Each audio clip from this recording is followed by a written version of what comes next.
Letitia, I know June Gibbons is very private, but were you able to speak with her any, or how did you prepare for this role? Oh man, June lives a private life, and we always try to respect that from the beginning of making the film. We know that the author of the book, The Silent Twins, by Marjorie Wallace, they're very they're still in close contact. So we were able to receive some positive news that June felt at peace with us making the film, and that the result of it she's really proud of. For me, it was about just tapping into the resources that I had prior, which were the book and the documentary, and the resources of great collaborators, not only with Tamara but with like Hazel Holder or Agnieszka, our director, to bring it to life. So I'm really proud that we were able to piece the film together in a beautiful way.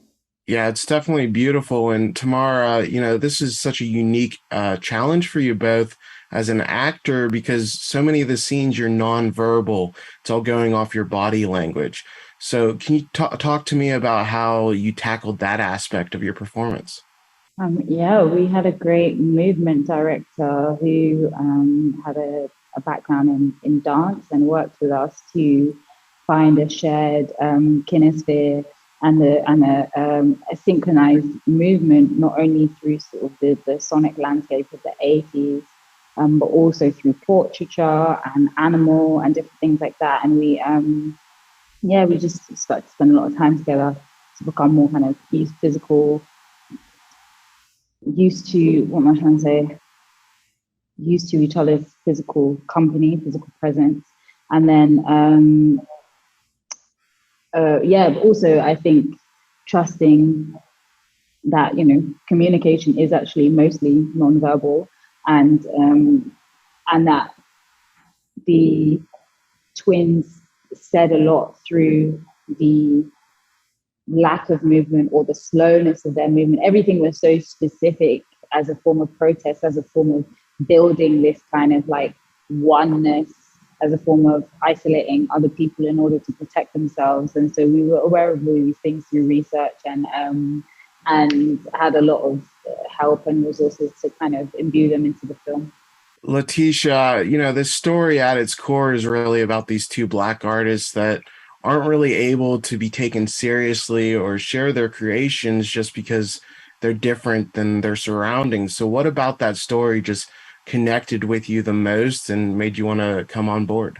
Exactly that, the fact that their voices were, pushed to the side, and how society related to them, the society around them, the community around them didn't understand them, and instead of working a little bit harder to understand them, they kind of boxed them away.